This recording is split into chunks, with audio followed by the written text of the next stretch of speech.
नमस्कार दोस्तों, चर्चा हेल्थ पर में आपका स्वागत है।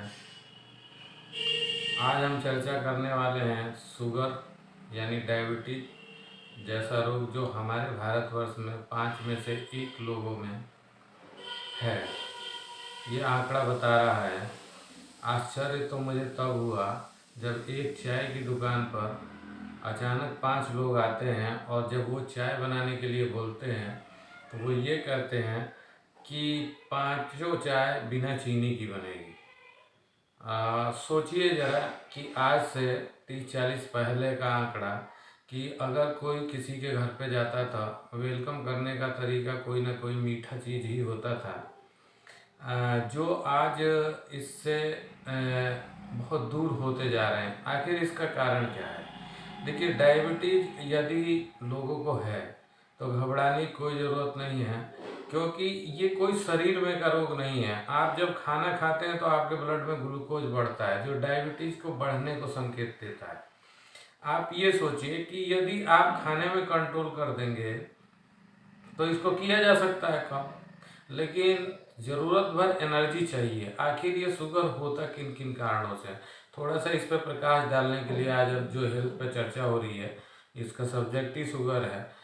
देखिए, जब आपका ग्लूकोज बढ़ता है उसका एक कारण होता है हमारे शरीर में पैनक्रियाज एक अंग है जो इंसुलिन बनाता है। यदि ये पैनक्रियाज बाई दफे इंसुलिन को बनाना कम कर दे या फिर इंसुलिन कम पड़ जाए, जैसे आपके शरीर की एक क्षमता है इंसुलिन को बनाने की, जैसे ब्लड को, हड्डी को, इसको आप इतने से इतने बड़े हुए, सारी शरीर की क्षमता थी। आपने तो शरीर को रॉ मटेरियल में भोजन, हवा, पानी दिया, लेकिन एक्चुअली क्या है कि ये इंसुलिन कब कम पड़ सकता है? जब आप ज़रूरत से ज़्यादा कार्बोहाइड्रेट यानी खाना ज़रूरत से ज़्यादा खाते हैं, ऐसी चीज़ें खाते हैं जिनमें कार्बोहाइड्रेट की मात्रा ज़्यादा होती है, तो शरीर उसको स्टोर करता है फैट के रूप में और व्यक्ति फैटी मोटापा होता है। उसके बाद वो ग्लूकोज का लेवल, शरीर का एक लेवल है कहीं मेंटेन करने का, उसके बाद वो ब्लड में बढ़ने लगता है और आपको शुगर हो सकता है।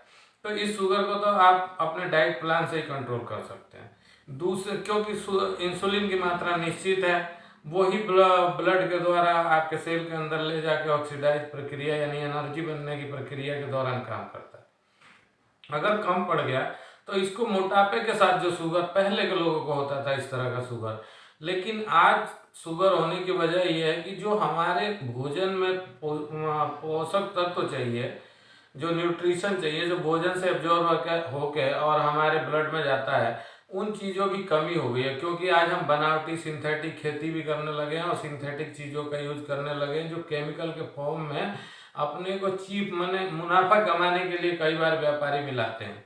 और उसमें वो पौष्टिकता तो रही नहीं ऑर्गेनिक रूप में, जो हमारे शरीर को चाहिए, न रहने के कारण हमारे अंग कमज़ोर होने लगते हैं। उसमें पैनक्रियाज भी कमज़ोर हो सकता है, हमारा लीवर भी कमज़ोर हो सकता है, और ये कमज़ोर होगा तो वो इंसुलिन नहीं बनाएगा तो इंसुलिन कम पड़ जाएगा। यानी जो एक्चुअल खाना हमारी बॉडी के लिए, एनर्जी के लिए चाहिए था, अब वो भी डाइजेस्ट नहीं कर पाएंगे, तो फिर क्या होगा कि वो ग्लूकोज ब्लड में बढ़ेगा और ज़्यादा दिक्कत होगी तो हम मेडिसिन का सहारा लेंगे, डॉक्टर का सहारा लेंगे, जांचों का सहारा लेंगे।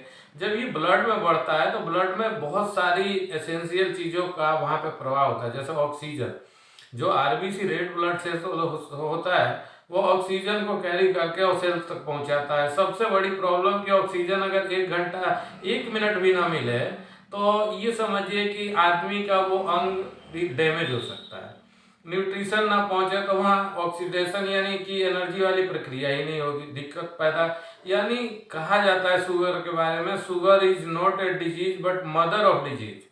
शुगर अपने आप में रोग नहीं है, बल्कि बहुत सारे रोगों की जननी है, क्योंकि ब्लड के द्वारा ही सब कुछ होता है। अगर ब्लड हमारा रुक जाए तो मृत हो जाते हैं, हमारा इम्यून सिस्टम काम करना बंद कर देता है, तमाम सारे बैक्टीरिया, वायरस हमारे ऊपर हावी हो जाए, क्योंकि इम्यूनिटी, रोग से लड़ने की क्षमता हमारी ब्लड के बंद होते ही खत्म हो जाती है। इसलिए शुगर खतरनाक है, लेकिन इसको कंट्रोल करना भी आसान है कि आप जब खाते हैं तो बढ़ता है, अगर नहीं खाते हैं तो नहीं बढ़ेगा।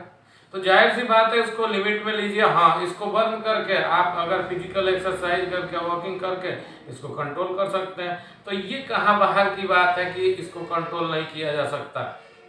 यानी शुगर लोगों को 30-20 साल, जो लोग डाइट पे ध्यान देते हैं, जो लोग मेडिसिन के द्वारा उसको कंट्रोल रखने का काम करते हैं, वो आज भी स्वस्थ और हेल्दी जीवन जी रहे हैं, वॉकिंग करते हैं, एक्सरसाइज करते हैं या फिर कोई वर्क करते हैं। तीसरा एक कारण और डेवलप होता है कि हम लोग बहुत सारी एंटीबायोटिक दवाएं, ऐसी पेन किलर जो लेते हैं, ये अंग को हमारे बहुत नुकसान पहुंचा सकता है। हो सकता है बार बार लेने की आदत आपको आपके पेनक्रियाज को प्रभावित करे और आपको ये रोग डेवलप हो जाए। यानी तीसरा कारण यानी हाई एंटीबायोटिक पेन किलर से हो सकता है। तो आप लोग इस सावधानी को रख सकते हैं और शुगर से बचे रह सकते हैं, जो कि आज भारत में भयानक बीमारी के रूप में सामने आ रहा है। ठीक, आगे फिर मिलते रहेंगे, तब तक के लिए आप लोगों से लेते हैं इजाज़त। धन्यवाद।